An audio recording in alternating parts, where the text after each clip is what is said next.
There exists a gentleman's agreement between mankind and the universe.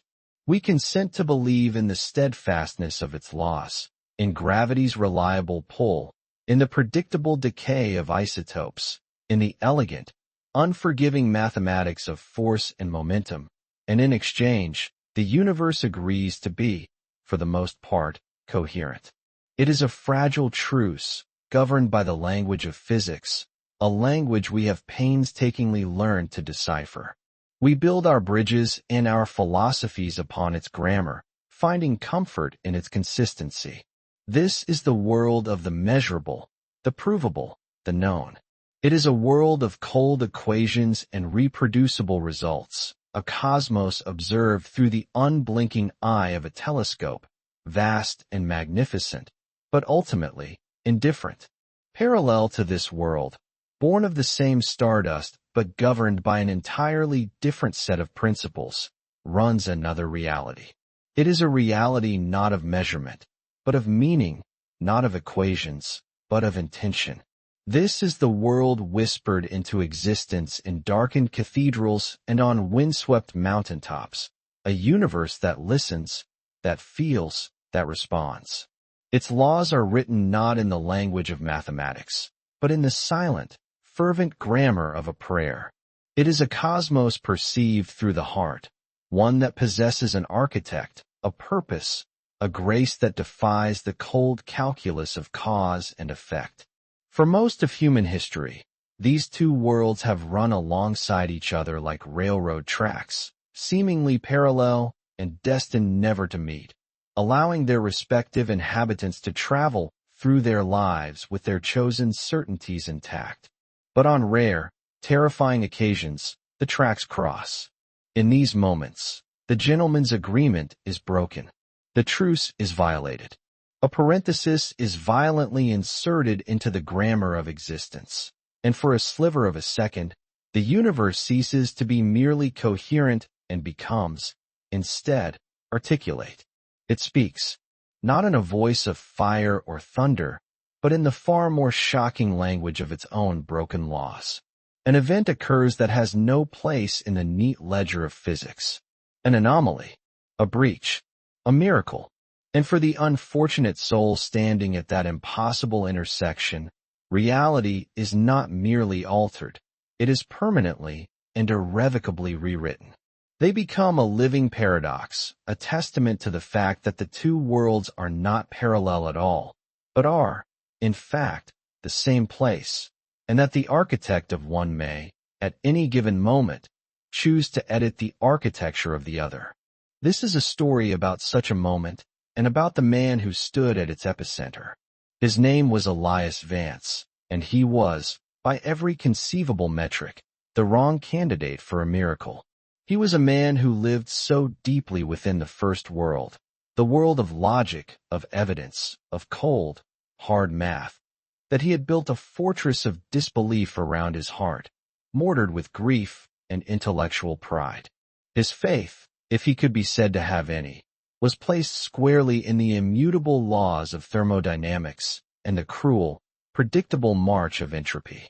He had seen its evidence in the slow, agonizing decline of his wife, Sarah, a woman who had lived and breathed in the second world, the one of grace and whispered conversations with an unseen creator. Her God had remained silent as she faded, a silence that Elias interpreted not as a mystery, but as an absence, an empty space. To Elias Vance, prayer was a placebo for the soul. Grace was a statistical anomaly misunderstood by the sentimental. And God was the most enduring and tragic of human fictions, a comforting story told to soften the edges of a brutal, random universe. He was a man hollowed out by loss, circling the drain of a failing business, driving a lonely stretch of highway in a world he believed to be utterly, cosmically, and irrevocably indifferent to his existence. And it was to this man, at the precise moment his meticulously constructed world of reason was about to be annihilated by 2 tons of oncoming steel, that the universe chose to pose a question. It was a question whispered not from the heavens, but from the last, dying ember of a faith he thought he had long since extinguished, a desperate, reflexive, last-second prayer fired like a flare into the crushing darkness. It was a cry not to his own God, for he had none, but to hers, Sarah's God. A final, surrendered plea to the empty space where her belief used to be. What happens when a man who believes in nothing asks the universe for the impossible? Most of the time, the answer is silence. The equations hold. The physics play out with brutal, predictable finality. The truce is honored. But not this time. This time, the empty space answered back. And its response was not the gentle touch of a guardian angel or the soft chorus of a celestial choir. It was a display of power so immense, so precise, and so utterly terrifying that it would not heal the man's soul, but shatter it. It was an act of brutal grace, a violent rewriting of physical law that would save his life only to condemn him to a new reality where the ground beneath his feet was no longer solid, where the silence in an empty room was no longer empty, and where the most terrifying question was not whether a God existed, but what kind of God it was that answered a prayer by bending the very fabric of creation around a single, broken man. This is the story of what came after. It is not the story of a man who found faith, but of a man who was captured by it. A man who survived the crash, only to face the far more daunting task of surviving the answer. For Elias Vance, the God of empty spaces had just cleared his throat, and the sound was the shriek of twisting metal and the deafening silence of an impossible salvation. Chapter 1. The God of Empty Spaces. The rain wasn't merely falling, it was a siege. It hammered the roof of Elias Vance's sedan with the relentless rhythm of 1,000 tiny fists, a percussive assault on the fragile shell of steel and glass that separated him from the churning blackness of the night. The wipers fought a losing battle, their rhythmic squeak and slap a frantic, metronomic pulse against the deluge. Each swipe smeared the world into a watercolor of bleeding headlights and distorted trees before momentarily clearing a patch of road that was just as dark and unwelcoming as the last. Elias felt the weariness deep in his bones, a cold, heavy thing that had settled in his marrow. It had been another 14-hour day of staring at spreadsheets that told a story of slow, inevitable decline. His company, the one he'd built from a garage and a dream, was circling the drain, and he was the captain lashed to the mast of a sinking ship. He was 47, but tonight he felt ancient, hollowed out by a quiet, gnawing dread. He drove this stretch of Tulane highway every night, a ribbon of asphalt cutting through miles of sleeping farmland and dense woods. It was a lonely road, a place where the world felt vast and indifferent. It was on nights like this that he missed Sarah the most. She would have found beauty in the storm, a kind of wild, divine poetry. She would have placed a warm hand on his and said, "Even this has a purpose, Eli." But Sarah was gone. 3 years now. And with her, she had taken the last vestiges of his faith. Her God, the one she spoke to with such easy familiarity, had become a silent, empty space in his life. Prayer, to Elias, was a placebo for the soul, a comforting fiction people told themselves to soften the edges of a brutal, random universe. He'd seen no evidence of a grand design, only chaos and consequence. Sarah's God had watched her wither, had stood by silently as the light in her eyes faded. What kind of benevolent architect allowed such flaws in his creation? A bitter smile touched his lips. He was thinking in her terms again. Architect, creation, the residue of a belief system he had long since shed. Now he believed only in physics, in momentum, in force, in the cold, hard math of cause and effect. The hiss of his tires on the wet pavement was the only sound besides the rain and the wipers. He passed the old oak tree that marked the halfway point, its gnarled branches reaching like skeletal fingers into the storm. 5 more miles of this watery purgatory, and then home. An empty house, the scent of Sarah's memory lingering in the halls. a ghost he both cherished and resented. That's when he saw it. Two pinpricks of light, far down the road. Another weary traveler heading in the opposite direction. Normal. Except they weren't. They were swaying. A drunken, lethal dance across the center line. First into the shoulder, kicking up a spray of mud and water, then lurching violently back, fishtailing across his lane. Elias's blood ran cold. His knuckles whitened on the steering wheel. Every muscle in his body screamed, a primal chorus of alarm. He stomped on the brake, the anti-lock system chattering violently beneath his foot as the car began to skid on the slick asphalt. The other vehicle, a large, dark pickup truck, was no longer swaying. It was careening, a projectile of pure, uncontrolled mass, aimed directly at him. The glare of its high beams consumed the world, turning the rain-streaked windshield into a blinding sheet of white light. Time, in that moment, did something impossible. It stretched, thinned, became a fragile membrane. He saw everything with a preternatural clarity. He saw the grille of the truck, a chrome maw of certain death. He saw the way the rain seemed to hang suspended in the air, each droplet a perfect, crystalline sphere. He saw the terrified face of the other driver, a pale mask of shock illuminated in the shared, fatal glow of their headlights.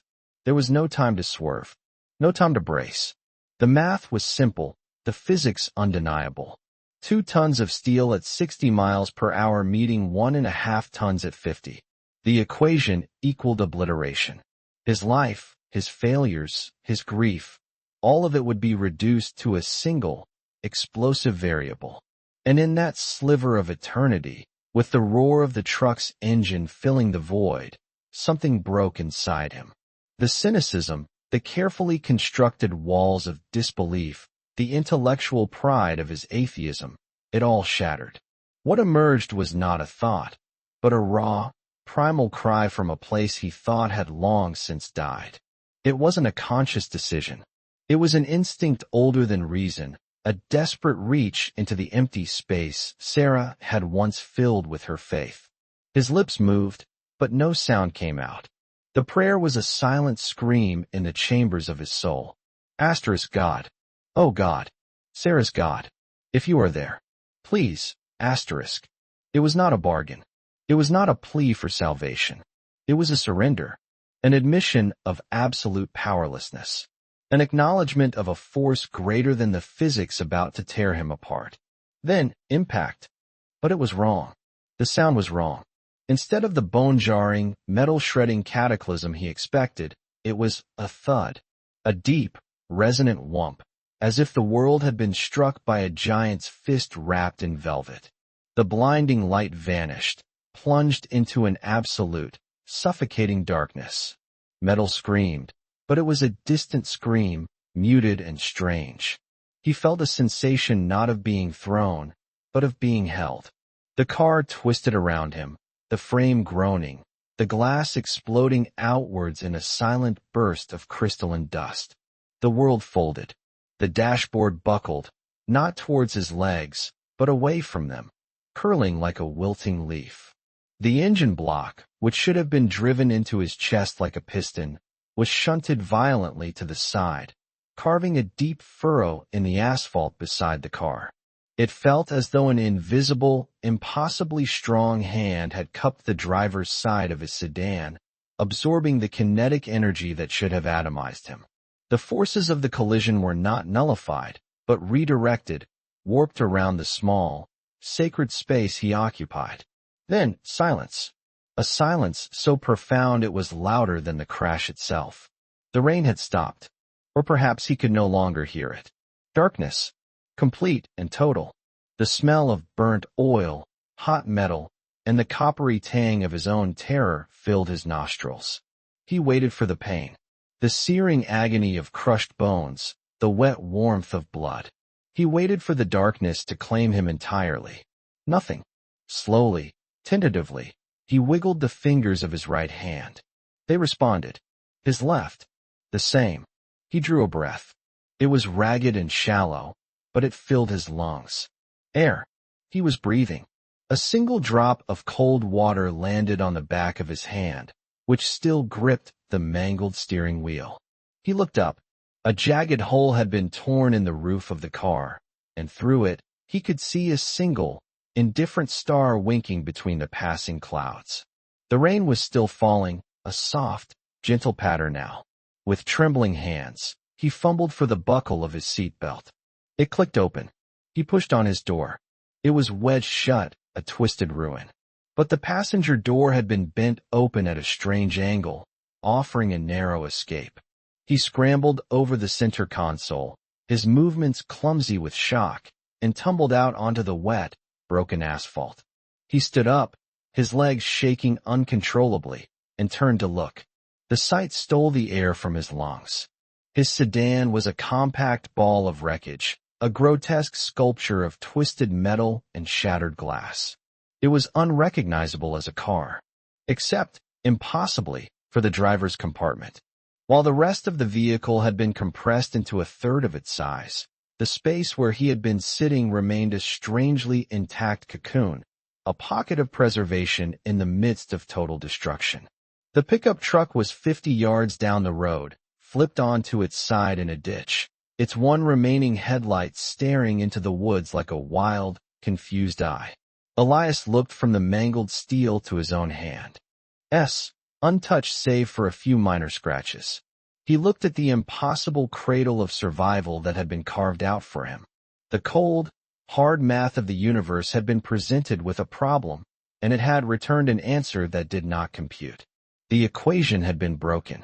He stumbled back, his legs finally giving way, and sank to his knees on the slick road.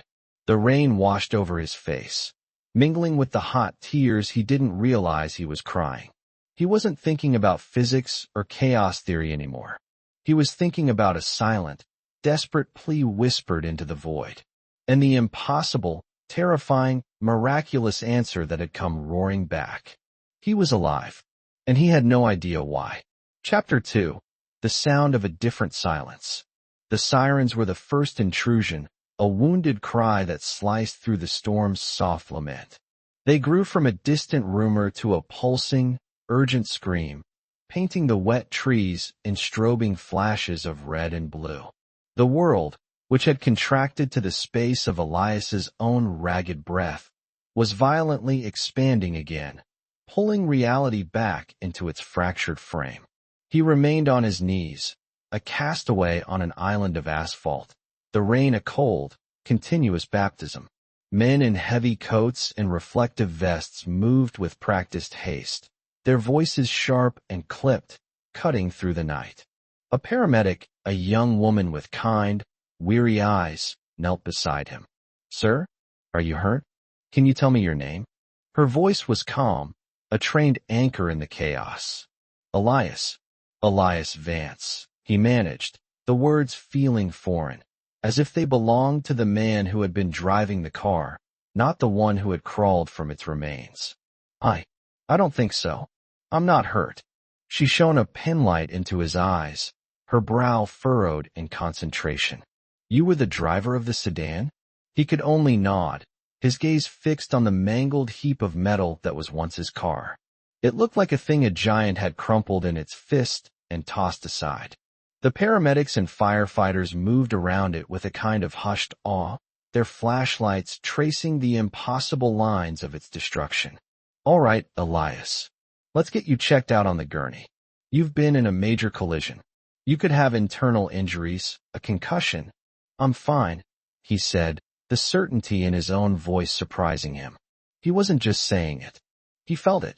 A profound, unnerving, and absolute lack of injury. He felt the cold of the rain, the ache of his knees on the pavement, the tremor of adrenaline in his limbs, but there was no pain. He allowed them to help him to his feet and lead him to the ambulance. As they took his vitals, a state trooper approached, a grim-faced man with a notepad that was already smudged with rain. "Mr. Vance," the trooper began, his voice flat, devoid of emotion. "I'm Officer Miller. Can you tell me what happened?"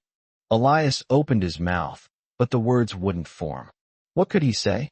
"A truck was about to hit me. So I closed my eyes and whispered a prayer I didn't believe into a God I was certain didn't exist, and an invisible hand reached out and saved me. He would sound like a madman. He crossed the center line, Elias said, the simple facts feeling like a gross understatement. A pickup truck. He was swerving. I braked, but there was no time. Officer Miller scribbled in his notepad. And you walked away from that? He gestured with his pen towards the sedan. His tone wasn't accusatory, but it was thick with a professional disbelief that had seen 1,000 accidents and none like this. My partner's been on the job for 20 years. He says he's never seen a unibody frame fold away from the driver's compartment. It's wrong. The architecture of Elias's reality had collapsed, and here was this officer, this complete stranger, unknowingly handing him a blueprint of the ruins. Wrong. The word echoed in his mind. It was the perfect description. The physics were wrong. The outcome was wrong. His survival was fundamentally, miraculously wrong. I don't know, Elias whispered. It was the truest thing he could say. I don't know. The paramedic returned, shaking her head as if trying to clear water from her ears. His blood pressure is slightly elevated, but that's to be expected. Pupils are reactive. No sign of concussion. No tenderness in the abdomen or spine. A few scratches on his hands. It's remarkable. Remarkable. Wrong. Impossible. The words circled Elias, vultures of a different kind, picking apart the carcass of his disbelief. He had spent his life building a fortress of logic and reason, a bulwark against the sentimental fictions of faith. He believed in evidence, in reproducible results, in the cold, elegant laws that governed the universe. That fortress had not just been breached, it had been vaporized.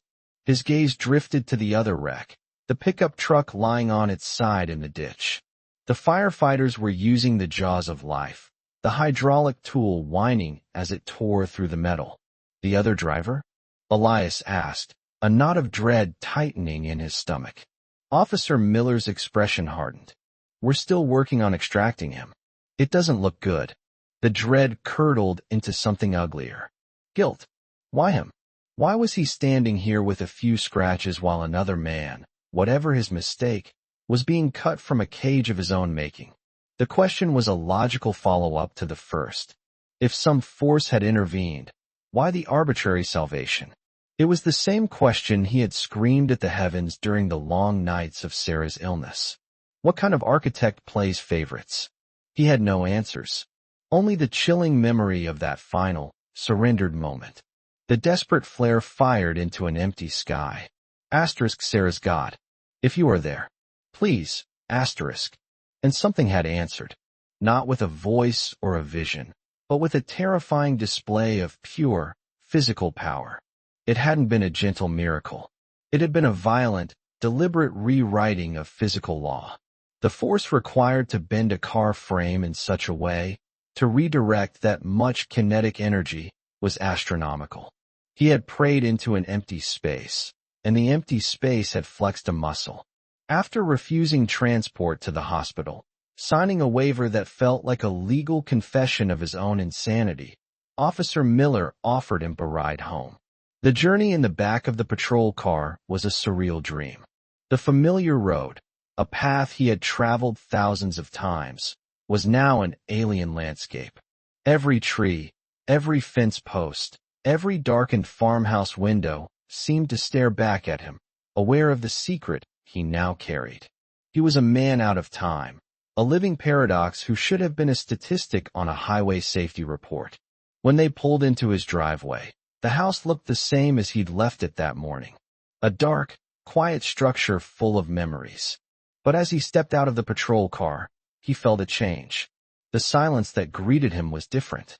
Before the silence of the house had been one of absence, a hollow void left by Sarah's departure. It was the sound of a life that was over.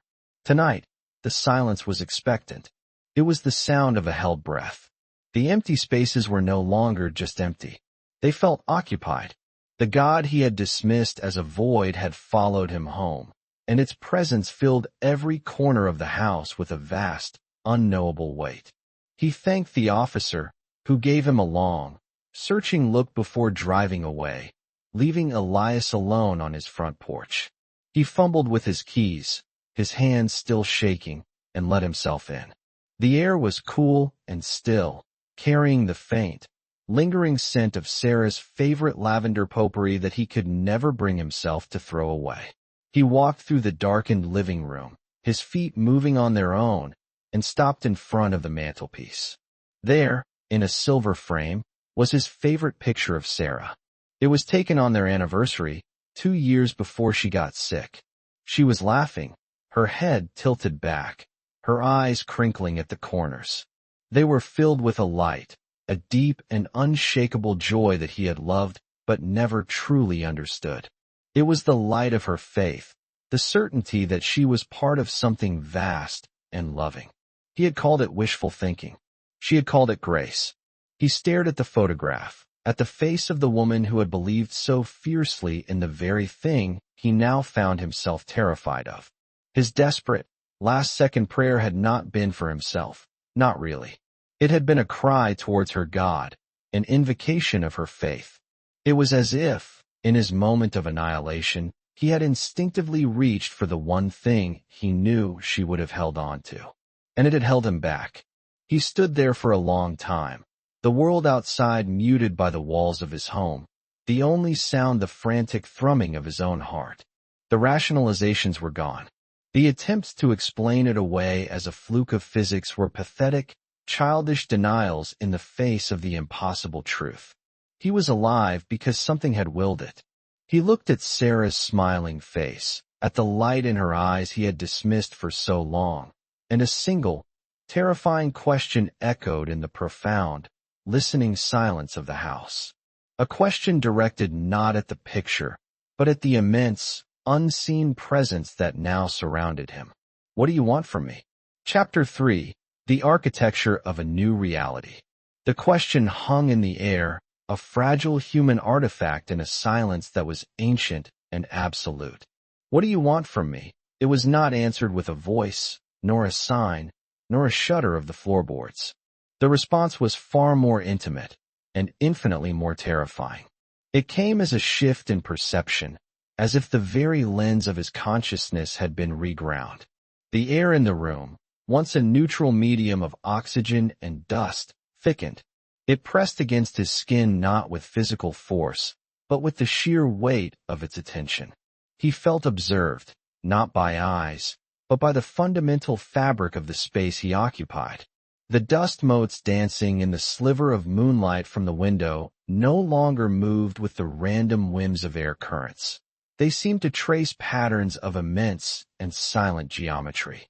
The faint hum of the refrigerator in the kitchen, a sound he had long ago tuned out, was now a distinct, resonant frequency, a single note in an unknowable symphony.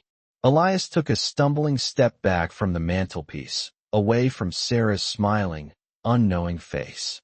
His heart hammered against his ribs, a frantic, primitive drumbeat against the vast, listening quiet. This was not the comforting presence Sarah had described, the gentle shepherd of her faith. This was something else entirely. This was the raw, amoral power that bent steel and suspended the laws of momentum. It was the god of novas and black holes, of cosmic constants and quantum uncertainties, and it was in his living room. He turned, his movements stiff and robotic, and forced himself into a semblance of his old routine. He walked to the front door and checked the deadbolt he knew was already locked. He moved to the kitchen and made sure the back door was secure. Each familiar action was a desperate anchor cast into a sea of unreality. But the presence followed. It was not a ghost that could be confined to a single room. It was a change in the state of existence, and he was at its epicenter. Upstairs, he undressed in the dark, avoiding his own reflection in the dresser mirror.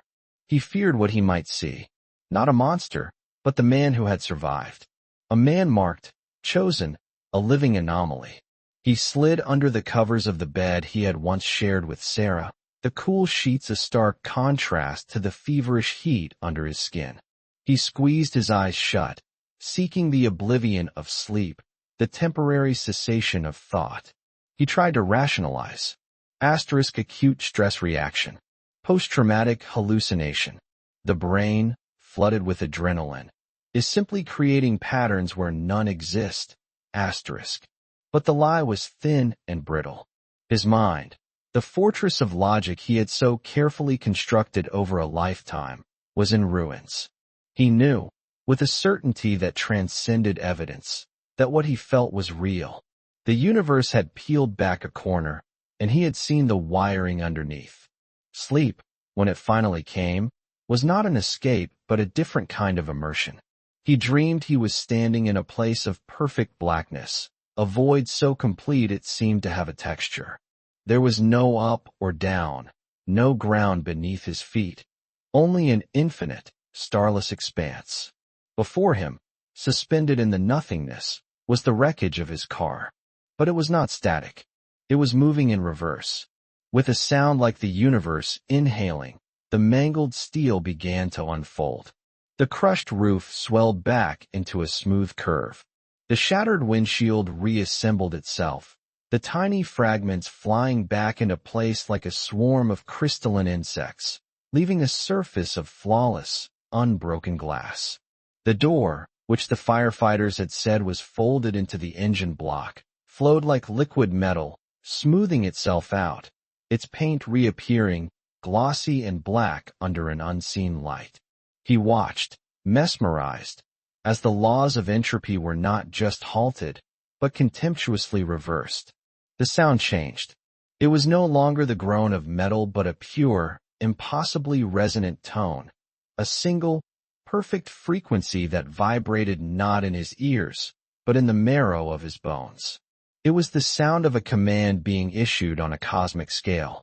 As the car finished its impossible restoration, he became aware of what was orchestrating it. It was not a being of light or a throned figure.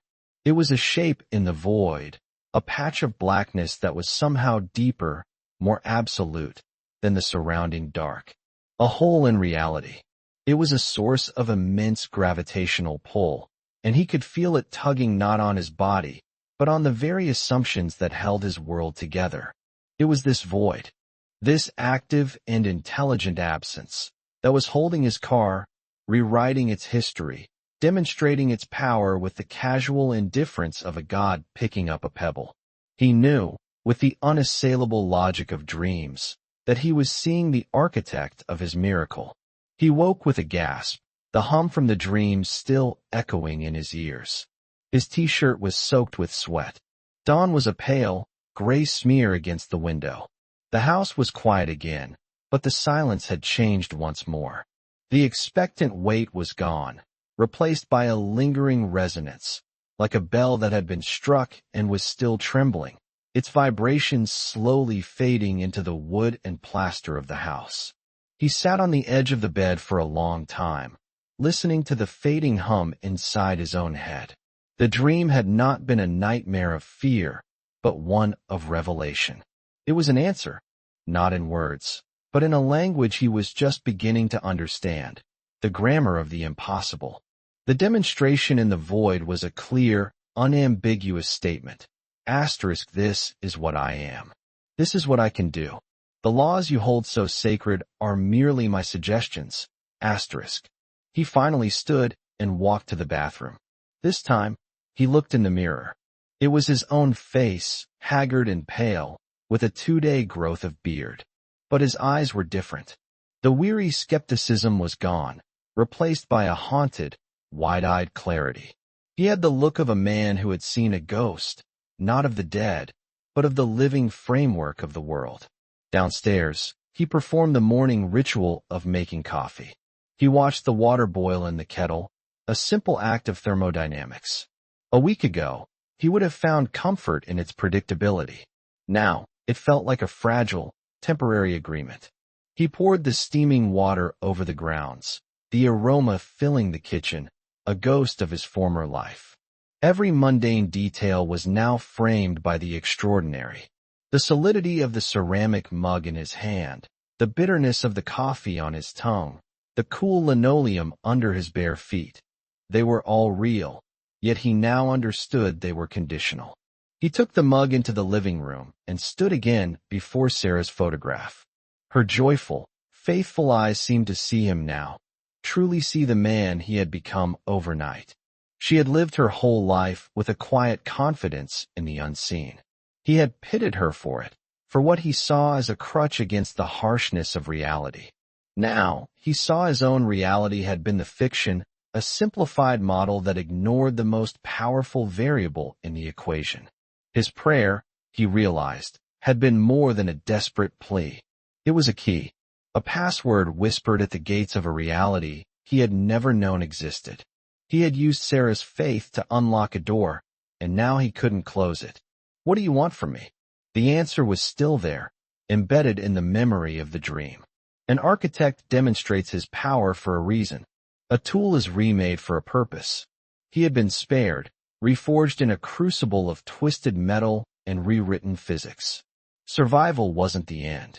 It was the beginning. It was a summons. He couldn't stay here, in this house full of resonating silence and the ghost of his wife's faith. He couldn't sit and wait for the next display of power. He was a man of evidence, of investigation. His foundational beliefs had been pulverized, but his methodology remained. If his reality had changed, he needed to study the point of impact. He set the coffee mug down, his movements now filled with a grim purpose. He went to the small bowl by the door where he kept his keys, his fingers bypassing the set for the wrecked sedan and closing around the spares for his old pickup truck, Sarah's truck, really, that sat unused in the garage. He grabbed the worn leather jacket hanging on the coat rack. He needed to see it. He needed to see the car in the harsh, unforgiving light of day. He needed to stand before the physical proof of his salvation and his damnation, and try to understand the nature of the architect who had spared him. He needed to go to the tow yard.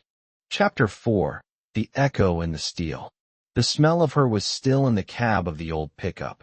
It wasn't a perfume, but the subtler scent of a life lived within its confines. A faint, ghost note of lavender from the sachets she used to tuck into the glove box, the musty aroma of old paperbacks she'd leave on the passenger seat, and the earthy tang of potting soil from the bags she'd haul in the truck bed. Elias gripped the worn steering wheel, his knuckles white. Driving Sarah's truck felt like an act of sacrilege, like wearing a dead man's clothes. Yet, his own car was a memory, a dream of restored perfection, and an obscene sculpture of ruin waiting for him at the edge of town.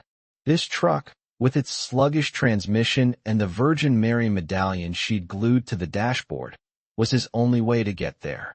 The world outside the windshield seemed flimsy, a theatrical set piece. The asphalt of the road was no longer a reliable solid, but a thin crust over an unknown depth. The suspension bridge arching over the river was not a marvel of engineering, but a temporary truce with gravity, a fragile agreement the architect could revoke at will. He watched a flock of starlings swirl and dive in perfect unison, and for a sickening moment, he didn't see birds following instinct. He saw the dust motes from his living room, tracing the lines of an unseen geometry on a colossal scale. The universe was humming, and now that he could hear the tune, he couldn't unhear it. He was a scientist, a man who measured and quantified. His life's work was the pursuit of predictable, repeatable results. But the experiment he was now a part of had only one data point, and it was him. The prayer had been the catalyst, the accident the reaction chamber. The result was this terrible clarity, this perception of the conditional nature of reality. He was going to the tow yard not just to see the wreckage, but to gather more data, to stand at the epicenter and measure the fallout. He needed to know if the architect worked only in dreams and perceptions, or if it left fingerprints on the physical world. The sign for Miller's Auto Salvage was hand-painted and faded, leaning like a tired old man against a chain-link fence topped with barbed wire. Beyond it lay a sprawling necropolis of steel. Cars, trucks, and vans were stacked in grotesque pyramids or lined up in silent, rusting rows. It was a place where stories ended, a final, metallic resting place for vacations cut short, commutes that never finished, and teenage joyrides gone terribly wrong. The air tasted of rust and regret, thick with the chemical odor of leaking fluids and decaying upholstery. He parked the pickup and walked into a small, grimy office that smelled of stale coffee and cigarettes. A man whose face seemed sculpted from cynicism and engine grease looked up from a crossword puzzle. "Here to see one." The man grunted, "Not bother." ING with pleasantries. "Yes," Elias said, his voice hoarse. "A black sedan. Brought in 2 nights ago. Highway 17 crash." The man, Miller presumably, scanned a clipboard with a greasy thumb. "Ah, yeah? The miracle. Cops were talking about it." Said the driver walked away. "You the guy?" He looked Elias up and down, a flicker of morbid curiosity in his eyes. Elias just nodded, unable to form words. "Lucky son of a bitch," Miller muttered, more to himself than to Elias. He pulled a key from a hook on the wall. "It's in the back. Section C, row 4. Left what was left of it there." He pushed the key across the counter. "Don't stay too long. Place gives people the creeps." Elias took the key and walked out into the yard. The gate clanged shut behind him with a sound of grim finality. He moved down the aisles of dead vehicles. A minivan with its side caved in, a child's stuffed bear lying on the dashboard, its button eyes staring blankly. A sports car, its front end compacted to a third of its original size. Each one was a testament to the brutal, unforgiving laws of physics, momentum, inertia, force. They were the rules he had built his life on. And then he saw it. He stopped, the keys suddenly slick with sweat in his palm. It wasn't a car. It was a monument to a violent physics equation. The pristine, reverse entropy ballet of his dream was a cruel mockery in the face of this jagged reality. Miller had been right. This was only what was left. The front half of the sedan was almost unrecognizable, a compressed knot of metal and plastic. The engine block had been driven back into the passenger compartment, a brutalist sculpture of fused and fractured parts. The roof was peeled back like the lid of a tin can. The driver's side door was simply gone, sheared off at the hinges. He approached it slowly, cautiously, as if it were a sleeping predator that might suddenly roar back to life. He could see the exact spot where his head should have been, a place now occupied by the twisted steel of the A-pillar. He saw where his chest would have been impaled by the steering column, which was now bent into a sickening U-shape against the driver's seat. The seat itself was shredded, its foam innards spilling out like viscera. There was no possible way, not a 1 in a million chance. This was a 0 in a trillion certainty. This was an extinction-level event for a single human being.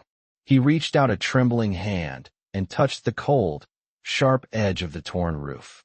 The metal felt inert, lifeless. It was just steel, obeying the laws of stress and fracture. There was no lingering hum, no resonance of the immense power that had bent it. The architect had come, rewritten a single paragraph in the book of physics, and then departed, leaving the mundane evidence of the original text. He circled the wreck, his scientist's eye cataloging the devastation. He saw the dark stains on what was left of the carpet, his own blood, proof that he had been here, that this had been real. He peered into the mangled cockpit, the space where he had uttered his desperate, faithless prayer. The dashboard was a waterfall of shattered plastic and exposed wiring. His gaze fell upon the floor, amidst the glitter of safety glass and the larger shards of the destroyed console. Something gleamed, a small circle of silver in the abject ruin. He knelt down, his knees protesting on the gravelly dirt. Carefully, he reached through the space where the door had been. His fingers brushed against it. It was cool and smooth. He picked it up. It was Sarah Street Christopher metal. He had found it in her old jewelry box a month after she died, and, in a moment of uncharacteristic sentimentality, had looped it over his rearview mirror. He'd scoffed at it, at the idea of a patron saint of travelers, but it was one of the last things she had touched, and so it stayed. He held it now in the palm of his hand. It lay on the lines of his skin, a perfect, unblemished disk of silver. Saint Christopher, carrying the Christ child across the river, was depicted in crisp, clear relief. Not a scratch, not a single mar on its polished surface. It was pristine. It had been at the very heart of the kinetic violence, in a space that had been compressed into nothing, and it was utterly, impossibly, untouched. A cold dread, far more profound than the fear he had felt in his living room, washed over him. This was the fingerprint. This was the evidence. The dream was a message, but this was a signature. The architect's power was not a blunt, cosmic force. It was precise. It was selective. It could reach into the heart of a maelstrom of destruction and protect a single, 2-inch piece of silver while turning the hardened steel around it into scrap. It could choose. It had chosen to save him. It had chosen to leave this token. This wasn't salvation. It was a brand. It was a claim. The question echoed in his mind, no longer a whisper, but a roar. What do you want from me? The metal in his hand was no longer an answer. It was the question, given weight and form. It was proof that he had been singled out by a power that could unmake reality, a power whose motives were as alien and unknowable as the void between galaxies. He closed his fist around the metal, its edges pressing into his skin. He stood up, his back to the wreck, and walked away without looking back. There was nothing more to learn here. He had his data point. As he passed the office, Miller looked up from his puzzle. He saw the look on Elias's face, and his gruff demeanor softened into something resembling pity. "Sorry for your loss," he said, assuming Elias was a grieving relative. Elias just nodded, climbing back into Sarah's truck. The lie was easier than the truth. He started the engine, the familiar rumble a strange comfort. He pulled out of the junkyard, leaving the mangled testament to his impossible survival behind. He drove, not toward home, but just away. The cold, unblemished silver in his palm felt heavier than all the wreckage he was leaving behind. Chapter 5. The Sanction of the Unhallowed. The world through the truck's windshield had been rendered in 2 dimensions. Trees were flat cutouts against a painted sky. Other cars were hollow shells gliding on unseen tracks. The only object with depth, with mass, with an undeniable and terrifying reality, was the silver disk he kept transferring from one sweating palm to the other. The street Christopher metal was no longer a memento of Sarah's gentle, unassuming faith. It was an artifact from an impossible event, a cosmic tampering. It was a data point that broke the entire system. He drove without a destination, following the turns of the road as if yielding to the suggestions of a Ouija board planchette. His mind, usually a disciplined laboratory of logic and deduction, was a maelstrom. It tried to clutch at explanations, each more flimsy than the last. Selective harmonic resonance, a localized pocket of tempo, Ralph-stasis, a quantum shielding effect of unknown origin. The words were a scientist's incantations, spells meant to ward off the encroaching madness, and they failed utterly. The pristine metal in his hand mocked them all. It was a period at the end of an impossible sentence. After an hour, or perhaps a lifetime, he found himself coasting through the quiet streets of a small town he didn't recognize. Its name was irrelevant. Its geography was meaningless. Then he saw it. Set back from the main road, nestled among ancient oak trees, was a small stone church. Its steeple, a simple gray spike against the bruised evening sky, seemed to pull at him. It was an irrational, instinctual tug. He, Elias Vance, a man who viewed religion as a collection of comforting but ultimately baseless mythologies, turned the wheel. He parked Sarah's truck beneath the shade of an oak whose branches looked like supplicating arms. The air inside the church was cool and still, thick with the scent of old hymns and beeswax, of time itself steeped into the dark wood of the pews. Light, fractured into jewel tones of ruby and sapphire by the stained glass windows, patterned the stone floor. The silence was a physical presence, a pressure in his ears after the rumble of the truck's engine.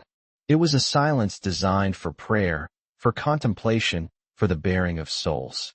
He felt like an intruder, a virus in a sacred space. He sat in a back pew, the worn wood smooth beneath his trembling hands. He placed the medal on the hymnal rack in front of him. In the dim, colored light, the silver seemed to drink the darkness and glow with its own internal luminescence. He leaned forward, his scientist's eye taking over, desperate for a foothold in the familiar world of observation. He looked for the telltale signs of extreme stress on a metallic object. Microfractures, discoloration from heat, warping from kinetic force. He imagined putting it under an electron microscope, searching for the atomic scarring that must be there. There was nothing. The lines of the saint's robe, the waves of the river, the tiny, perfect face of the child on his shoulder, all were as crisp and flawless as the day the die struck the silver. It hadn't been protected from the crash. It had been exempted. It had existed in a separate reality for the microsecond that his car had ceased to be a car and become a torrent of raw, destructive energy. "Can I help you, my son?" The voice was soft, startling him from his trance. An old priest stood in the aisle, his cassock whispering against the stone floor. His face was a road map of wrinkles, but his eyes were clear and kind, holding a deep, patient weariness. Elias quickly closed his hand over the medal, a reflexive, secretive motion. "No, no, Father. I was just sitting." The priest smiled gently, a gesture that did not quite reach his knowing eyes. "This is a good place for sitting. Sometimes the sitting is more important than the kneeling." He gestured to the pew. "May I?" Elias nodded, shifting uncomfortably. The priest sat at the other end of the pew, leaving a respectful distance between them. He didn't speak, simply folded his hands in his lap and looked toward the altar. The silence stretched again, but it was different now, an expectant, shared quiet. It was Elias who broke it. He couldn't help himself. He had to ask someone who trafficked in the language of the inexplicable. "Father," he began, his voice a dry rasp, "do you believe in miracles?" The priest turned his head slightly. "I believe in God." Miracles are a part of his vocabulary, a language he seldom uses, but it is his. "But what are they?" Elias pressed, leaning forward. "Scientifically, they're an impossibility, a violation of natural law. So what is the vocabulary saying? What is the purpose of breaking the rules?" The priest, whose nameplate on the rectory door had read Fr. Michael, considered this. "Perhaps you are looking at it from the wrong perspective. We see the rules as immutable, written in stone. But for the author, they are merely a turn of phrase. A miracle is not God breaking the rules. It is a divine edit, a parenthetical insertion to make a point, or to remind us that he is holding the pen." The architect, Elias thought, a chill snaking up his spine. Holding the pen. "And what is the point?" Elias asked, the words tumbling out. If someone were to experience such an edit, what would it mean? Is it a reward? A sign? Father Michael's gaze was steady, compassionate. He had heard 1,000 confessions, seen the shape of human pain in all its forms. He recognized the tone in Elias's voice, not idle curiosity, but the desperate plea of a drowning man. "It is rarely so simple," he said softly. "We, in our vanity, want it to be about us. A reward for a good deed, a sign for our personal benefit. But God's perspective is not our own. A rainstorm that saves a farmer's crop may flood his neighbor's field. An edit, as you call it, ripples outward. Its meaning might not be for the recipient at all. It might be a message for someone who only hears the story 100 years later. Often, it is simply a reminder of grace, a grace that we can never earn nor fully understand." The words were meant to be comforting, to release him from the burden of meaning. But for Elias, they were terrifying, because he knew, with a certainty that transcended faith or science, that this was about him. The humming universe, the dream of reversed entropy, the pristine metal. It was a message addressed directly and exclusively to Elias Vance. And the sender was not the gentle, mysterious God this priest spoke of. The priest's God offered grace. The architect had made a transaction. It had answered his prayer, and now, surely, a debt was owed. He opened his hand and looked at the metal. Father Michael's eyes followed the movement. "A Saint Christopher," the priest said, his voice imbued with a new warmth. "A powerful symbol of protection, to carry the weight of Christ, and to be kept safe in your travels." Elias almost laughed, a harsh, brittle sound. "It was my wife's," he said, the admission costing him more than he expected. "She's gone." "I'm very sorry," the priest said, the sympathy in his voice genuine. "Then it is a vessel of memory as well as faith. That makes it doubly precious." As the priest spoke the word faith, Elias felt it. A faint, cold vibration from the metal in his palm. It was not a tremor he could measure, not a physical heat or chill. It was a resonance on that other frequency he was now attuned to, a subtle thrum of immense power, ancient and indifferent. It was the architect listening in, and it felt like mockery. It was as if the metal was communicating a single, cold concept. This old man's God is not me. The realization struck him with the force of a physical blow. He was in the wrong house. He was praying in the wrong language to a God who had no jurisdiction here. He had been saved, yes, but not by holiness. He had been claimed by something other. Something that worked in the cold equations of power and choice, that left signatures on unblemished silver, that branded its subjects and watched them with an alien, unblinking eye. He stood up abruptly, the legs of the pew scraping against the stone. The priest looked up, startled. "Thank you, Father," Elias said, his voice tight. "You've been helpful." He turned and walked away, not waiting for a reply. He could feel the priest's concerned gaze on his back. He pushed open the heavy oak door and stumbled out into the fading light. The air, which had felt oppressive and still inside, now felt thin and empty. The sanctuary had offered no solace. It had only sharpened the edges of his terror, defining the shape of his isolation. He had walked in hoping for an answer, for a framework to contain the madness. He walked out knowing he was utterly, horrifyingly alone with his miracle. He got back into the truck and placed the St. Christopher medal on the dashboard, right next to the faded Virgin Mary medallion Sarah had glued there so many years ago. The two icons of faith sat side by side, one a symbol of a gentle, forgiving heaven, the other a cold token from an architect of terrible power. One was a memory, the other was a contract. He started the engine. He still had no destination, but now he had a purpose. It wasn't to find God. It was to understand the nature of the entity that had answered in his place.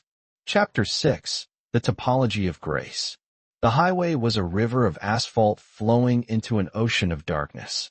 Headlights carved a fleeting, temporary reality out of the void, illuminating reflective signs that offered names of towns he would never visit, junctions to lives he would never lead. The world had been reduced to this narrow cone of existence, and at its heart were two small objects on the dashboard. Sarah's cheap, sun-faded Virgin Mary, her blue robes bleached to a pale sky, seemed to watch the road with a serene and powerless sorrow. Beside it, the street Christopher medal gleamed, a point of absolute silver that did not reflect the passing lights so much as devour them. It was a tiny black hole in the shape of a saint. He drove for hours, fueled by stale gas station coffee and a cold, clarifying terror. The priest's words echoed in his mind, not as comfort, but as a framework for his dread. Asterisk a divine edit. A parenthetical insertion. Asterisk, but grace was not a part of this equation. This was physics. Unknowable, yes, but physics all the same. A transaction had occurred. The universe had hummed. Entropy had reversed for a single object in a defined space. and his life had been the collateral.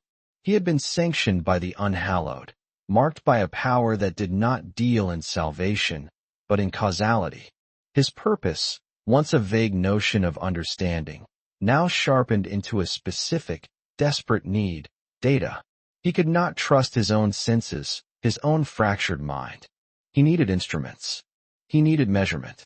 He needed to drag this thing out of the realm of theology and into the harsh, empirical light of science.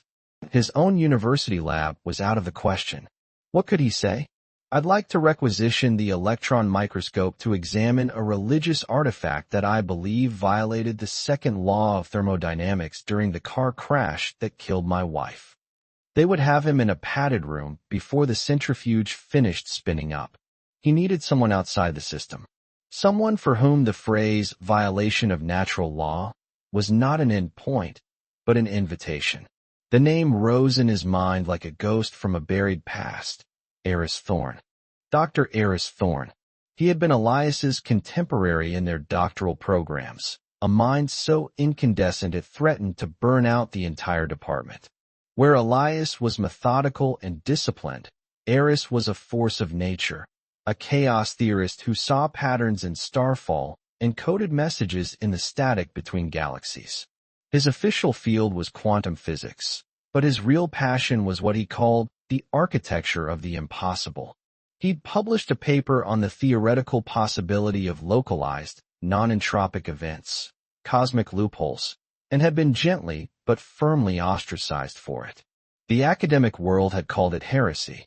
Eris had called it Tuesday. He'd lost his tenure, his funding, and had vanished into the obscurity of the private sector, taking his beautiful, dangerous mind with him. Elias had not spoken to him in a decade, but he knew, with the certainty of a man placing his last chip on a single number, that Eris was the only person on the planet who would not call him insane. He might call him a fool, an amateur, or a liar, but he would not call him insane. He pulled over at a rest stop, the truck's engine ticking in the sudden silence. He used his phone to find a location, a remote address in the high desert of Nevada listed under a shell corporation named Aperture Dynamics. It was a 6-hour drive. He took a deep breath, the desert air cold and clean in his lungs, and pulled back onto the highway. He was no longer running away from something.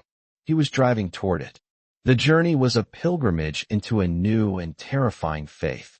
The silver metal seemed to exert a subtle gravity, not on the truck, but on his perception. At times, glancing at it from the corner of his eye, he thought he saw the starlight from the window bend infinitesimally around it. Once, he was sure he heard a faint, high-frequency tone, a single, pure note at the edge of his hearing that vanished the moment he tried to focus on it. It was the hum of the universe again, but this time it was close, contained within that perfect silver circle. It was a locus, a wound in reality he carried with him. He arrived as the first hint of dawn was bruising the eastern horizon. The address was not a laboratory or an office, but a decommissioned deep space radio telescope facility. A colossal dish, 100 meters across, stood like a skeletal god in the pre-dawn gloom, its latticework a stark silhouette against the tapestry of fading stars. It was aimed at the sky, a great ear cocked toward the silence, listening. It was the perfect home for a man like Eris Thorne. A single light burned in the control building at the base of the structure. Elias parked the truck and walked toward it, the gravel crunching under his boots, the only sound in the vast, sleeping desert. He knocked on the steel door. After a long moment, it opened. Eris looked both exactly the same and a decade older. His black hair was shot through with gray. His face was leaner, etched with the fine lines of sleepless nights and obsessive thought. But his eyes were the same, dark, fiercely intelligent, and burning with an impatient, predatory curiosity. He was holding a half-empty mug of coffee and wearing a faded t-shirt that read, "Reality is a consensus." He stared at Elias' expression shifting from surprise to a cool, analytical appraisal. "Vance," he said, his voice a low rasp. To what do I owe the pleasure of a visit from the golden boy of grant-funded, state-sanctioned science? Did you get lost on your way to a symposium? I need your help, Eris, Elias said, the words feeling small and inadequate under the immense, silent dish. Eris's lips quirked into a cynical smile. He leaned against the doorframe. My help? You're the one with the endowed chair and the fawning postgrads. I'm the crackpot in the desert who listens to pulsars for fun. What could I possibly help you with? Recalibrating your moral compass. Elias ignored the barb. He had no energy for their old rivalries. I have something. An object. It doesn't conform. The smile on Eris's face didn't falter, but a new light flickered in his eyes. The predator had scented blood. Doesn't conform to what? Your tenure committee's expectations. To physics, Elias said, his voice cracking. To thermodynamics. To causality. To everything. Eris studied him for another long moment, his gaze sweeping over Elias's exhausted face, the tremor in his hands, the desperation coiled behind his eyes. He finally stepped back, pulling the door open wider. All right, Vance. You have my attention. Come in. But if this is about cold fusion, I'm throwing you out. The inside of the control building was a chaotic cathedral of technology. Racks of humming servers lined one wall, their blinking lights reflecting in a constellation of monitors displaying esoteric data streams. Cosmic ray fluxes, spectral analyses, chaotic attractors rendered in 3 dimensions. Wires snaked across the floor like metallic vines. In the center of it all was a heavy-duty workbench, littered with soldering irons, oscilloscopes, and custom-built pieces of equipment Elias couldn't begin to identify. It smelled of ozone, coffee, and relentless inquiry. There was a crash, Elias began, standing awkwardly in the middle of the room. A head-on collision. My wife, Sarah, she didn't make it. Eris's cynical mask softened for a fraction of a second. I'm sorry to hear that, Elias. Truly. The forces involved were astronomical. Elias continued, forcing himself to stick to the facts, the sterile language of his profession. Compressive, kinetic, thermal. The car it was shredded. There was nothing left. He reached into his pocket, his fingers closing around the cool, heavy disc. I was holding this. He placed the St. Christopher medal on the workbench, pushing aside a schematic for a Josephson junction array. Eris leaned over it, a magnifying lamp in his hand, bathing the small object in a pool of stark white light. He looked at it, his initial curiosity already curdling into disappointment. A medallion. A trinket. You drove 6 hours into the desert to show me a piece of religious jewelry. Look at it, Elias insisted, his voice raw. Look at the detail. The lettering. There is no stress fracturing, no heat scoring, no molecular deformation. It should be a melted, misshapen lump of silver. It should be dust. Eris picked it up, holding it between his thumb and forefinger. He turned it over and over, his physicist's eye scanning its surface. He let out a short, dismissive scoff. It was in your hand. Your body absorbed the impact. Shielded it. Simple. No, Elias said, shaking his head, the motion frantic. My hand is broken in 3 places. My ribs are fractured. The steering column crushed my chest. Nothing shielded it. It wasn't saved, Eris. He took a step closer, his eyes locked on the metal in Eris's hand. It was ignored. Exempted. That word, exempted, hung in the air between them, thick with impossibility. Eris stopped turning the metal.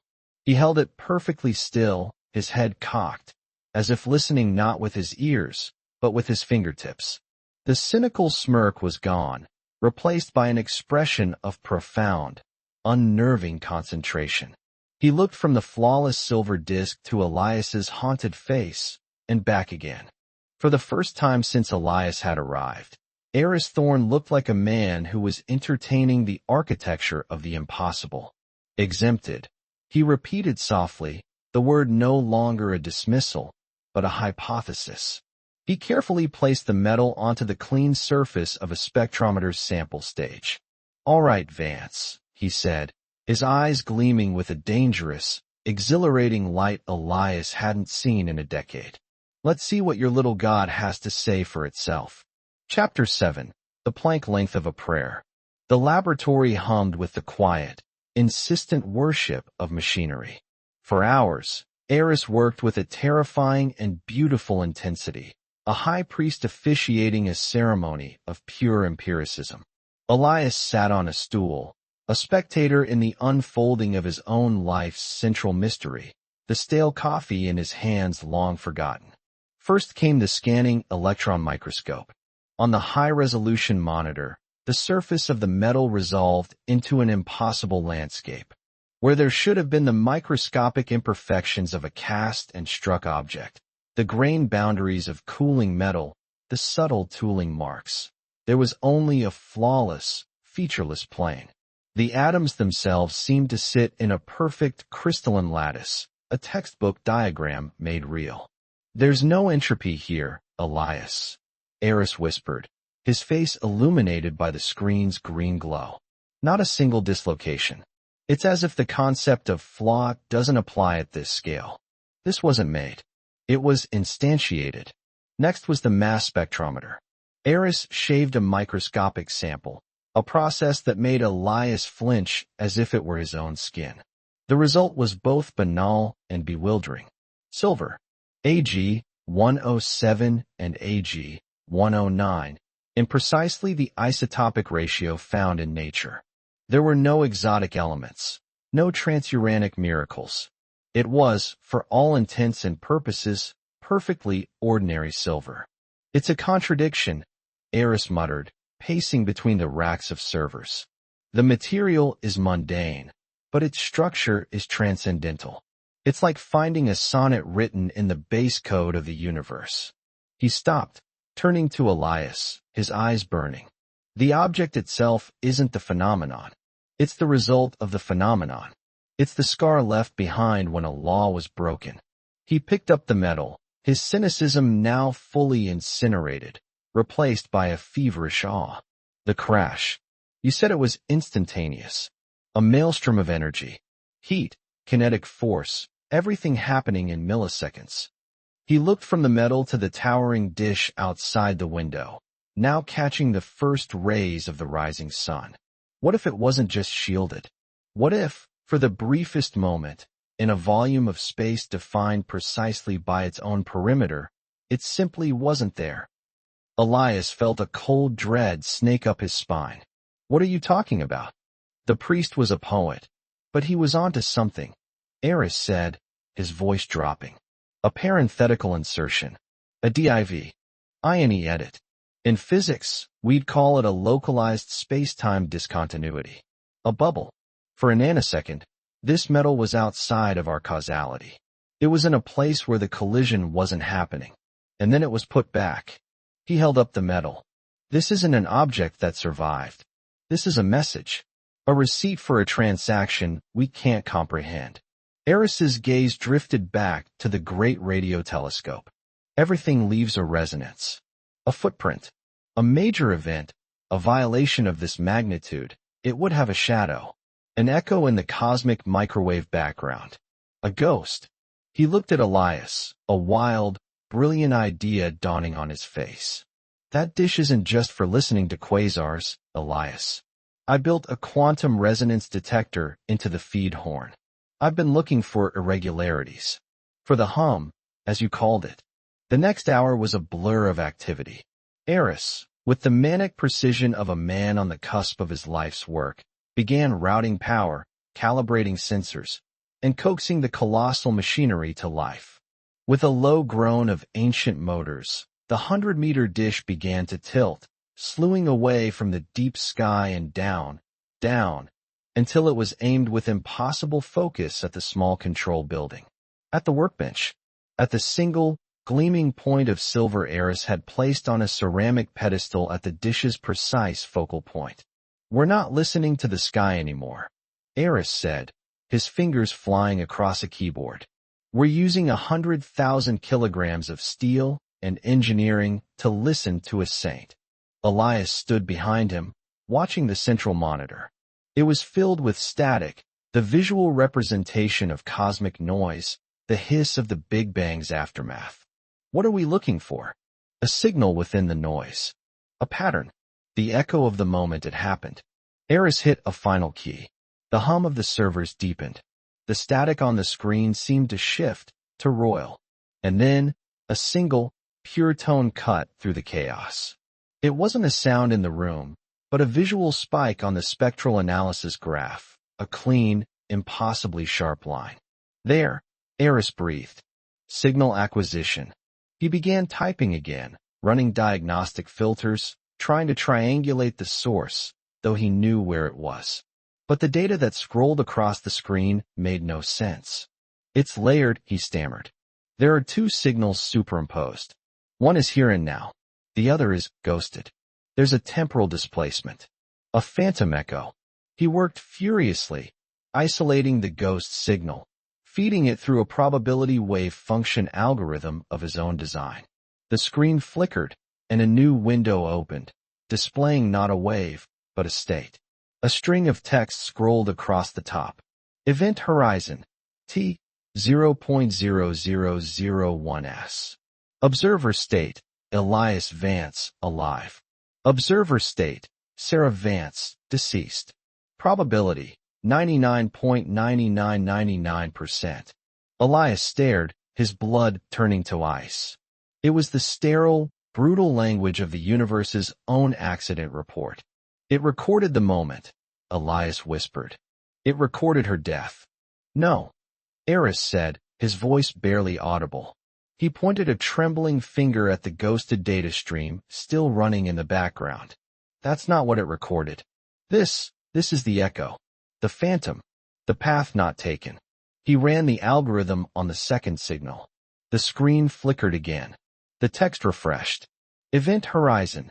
T 0.0001s. Observer state. Elias Vance, deceased. Observer state. Sarah Vance, deceased. Probability, collapsed to 0. The silence in the room was absolute, heavier than the metal dish outside. The hum of the servers, the tick of the clock, the beating of Elias's own heart, it all fell away. There it was. The data he had craved, had the memory of her. That, at least, was a law of his own universe no anomaly could erase. The tide washed over his boots, cold and cleansing. The sun broke through the clouds, and for the first time since the crash, Elias Vance felt its warmth on his face and did not turn away. He had found the edge of his grief, and he knew, with a certainty that needed no proof, that all he had to do now was take the first step. Thank you for joining us on this journey through the shadowed landscapes of grief, science, and the terrifying, beautiful architecture of the impossible. We leave Elias Vance on the shore of a new reality, a man unmade and remade by an event that defied every law he held sacred. His story, like so many that we seek to explore here, does not end with easy answers or a joyous, uncomplicated faith. It ends, as true faith so often begins, with a question that has become a compass. It ends with the first, trembling step into a world that is infinitely larger, stranger, and more mysterious than he had ever allowed himself to believe. What is a miracle? Our story with Elias suggests it is not always a gentle hand guiding us from the dark. Sometimes, it is a violent rewriting of cosmic law, a divine edit scribbled in the margins of reality. It can be a transaction that leaves us with an unpayable debt of wonder. Elias prayed into what he believed was an empty space, a void left by loss and defined by atheism. But the God of empty spaces answered, not with a whisper, but with the roar of rewritten physics, with the terrifying flex of a power that can bend steel and exempt a single silver medal from the inferno. He sought a scientific explanation for his survival and found one, but the data did not lead him to comfort. It led him to awe. He discovered the quantum mechanics of grace, the chilling mathematics of a choice made on a level of reality he could not comprehend. His survival was not a reward. It was a statistical outcome. A wave function collapsed in his favor for reasons as unknowable as the mind of the architect itself. And this, perhaps, is the most profound message in Elias's journey. Prayer is not always a negotiation. It is not always a petition for a specific outcome. At its most raw, its most elemental, it is an admission. It is the final, desperate surrender of our own perceived control. Elias's plea, God. Oh God, Sarah's God, if you are there, please was not a transaction. It was the plank length of a prayer, the smallest, most fundamental unit of surrender possible. It was a single, desperate flare fired into the darkness of annihilation, and in that moment of absolute powerlessness, he became a lightning rod for the impossible. He learned that faith is not the certainty that God will give you what you want, but the courage to accept what God gives you. For Elias, that was the unbearable weight of his own life, a life purchased at the cost of a future he had planned. The true miracle wasn't that he survived the crash, but that he might, one day, survive the salvation. It is the miracle of the first step away from the wreckage, the first breath taken in a new and unervingly resonant world. We are so incredibly grateful that you have chosen to spend your time with us, to walk alongside Elias as he navigated the wreckage of both his car and his convictions. Your attention, your curiosity, and your willingness to delve into these complex questions of faith, doubt, and the nature of divine intervention are the lifeblood of this channel. In a world that so often demands simple answers, you have shown the courage to sit with the profound ambiguity of a true miracle. For that, we thank you from the bottom of our hearts. You are not just an audience. You are fellow travelers, seekers, and witnesses to the extraordinary whispers that echo in the quiet moments of ordinary lives. Thank you for making this community a space for wonder, for reflection, and for the shared exploration of the mysteries that bind us all together. If this story resonated with you, if you have ever felt the hum of the universe in a moment of crisis, if you have ever stared at an outcome that defied all logic, if you believe that there are moments when the veil between our world and a greater reality grows thin, then we humbly ask you to become a permanent part of this journey. We are here to explore the topology of grace, to investigate the evidence of things unseen, and to share stories that remind us that we are all part of something far grander than we can measure. Please, take a moment now to click that subscribe button below and join our growing family at Prayer Miracles.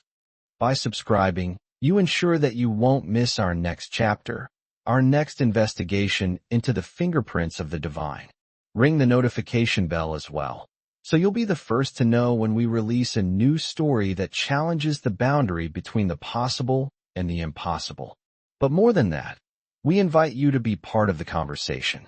The comments section is our digital sanctuary, a place to share your own experiences, your own moments of inexplicable grace or terrifying wonder. What did Elias's journey mean to you? Have you ever whispered a prayer into an empty space, only to feel it answer back? Your story could be the light that helps another traveler navigate their own darkness. Thank you once again for being here. Until we meet again, may you have the courage to listen to the silence, the wisdom to see the patterns in the chaos, and the faith to take that first, brave step into the mystery. This is Prayer Miracles, where every story is a testament to the fact that we are not alone in the universe.